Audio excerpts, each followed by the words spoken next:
दोस्तों, मैं दीपक। मैं आपको आज ये बताऊंगा कि पैसे कैसे बचते हैं, खर्च करते हुए भी पैसे कैसे बचते हैं। जबकि वो पैसे खर्च होने हैं उस काम के लिए, फिर भी उसमें से आपको बच जाएंगे और ये बचत भी एक दिन बहुत बड़ी राशि बनेगी। बहुत बड़े बड़े काम कर पाएंगे।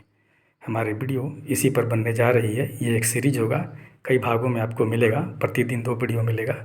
इसलिए हमारे चैनल को ज़रूर सब्सक्राइब कर लीजिएगा। सब्सक्राइब करने से ये होगा कि आपको प्रतिदिन नोटिफिकेशन से 2 वीडियो प्रतिदिन मिलेंगे और आप जान पाएंगे कि हम किस काम को कर रहे हैं, कितने खर्च कर रहे हैं और कितने हमारे बचत उसमें हो जाएंगे, है ना।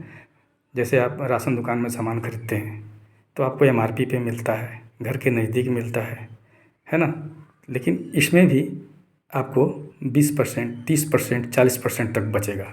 यानी आपने महीने के 15,000 का खर्च किया हो, राशन में 10,000 का खर्च किया हो, तो निश्चित रूप से 2,000 रुपये आपको कैश बचत होगा। अगर ज़्यादा खर्चे तो ज़्यादा बचेगा। आपको ये समझना होगा, ये पैसे आपके हाथ से आसानी से कोई ले रहा है। आपकी मेहनत की कमाई है। थोड़ा सा दिमाग आप नहीं लगाते हैं, जिसके कारण आपके सामने वाला दिमाग लगाकर आपसे पैसे ले रहा है और आप थोड़ी आराम महसूस कर रहे हैं। पर आप पर कर्ज बढ़ता जा रहा है। अचानक कोई खर्च आता है तो आपको कर्ज लेना पड़ता है। अगर ये छोटी छोटी बचत आप कर पाएंगे तो आपको कर्ज लेना नहीं पड़ेगा। देखिए, होता क्या है कि हम अपने घर के बगल के राशन दुकान से कोई सामान लेते हैं तो हर केजी, प्रत्येक केजी पर 10 रुपया, 15 रुपया, 20-20 रुपया तक, जैसे दाल वगैरह में 20-20 रुपया, तेल वगैरह में 10-10 रुपया और भी मसाले वगैरह में 50-50 रुपये किलो पर अंतर आता है। इतना पैसा आपसे आसानी से कोई ले रहा है, आप दे रहे हैं। और जब आपको ज़रूरत पड़ती है तो आपको कर्ज लेना पड़ता है। आप सोचिए कैसे बचेंगे ये। अब मैं बता रहा हूँ पैसे बचाने के पहला तरीका। देखिए, इसमें करना क्या है कि आपको एक सामानों की सूची बनानी है और पता करना है कि आपके घर से थोड़ी दूरी पर बाज़ार होता है।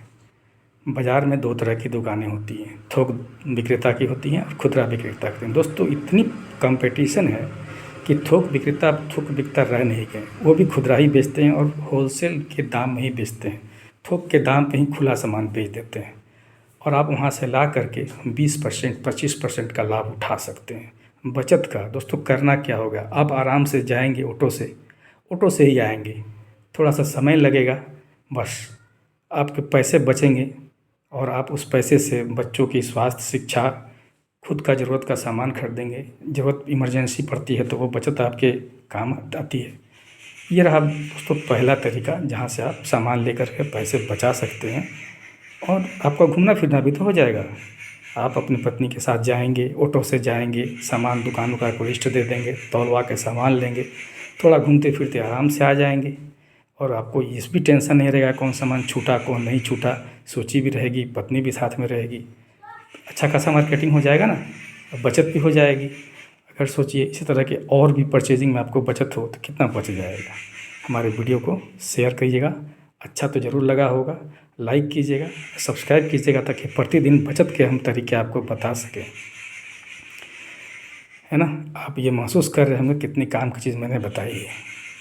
आप ध्यान से सुनेंगे। मैं आगे ये बताने जा रहा हूँ कि आप पढ़ाई में भी बच्चों के पैसे बचा सकते हैं। पढ़ाई के पीछे कितना खर्च होता है, बहुत खर्च होता है। हमारा अगला भाग शिक्षा में पैसे बचाने पर होगा। चैनल को जरूर सब्सक्राइब कर लें। आपके घर के नज़दीक ही आपको बचत करा दूंगा शिक्षा में भी। धन्यवाद।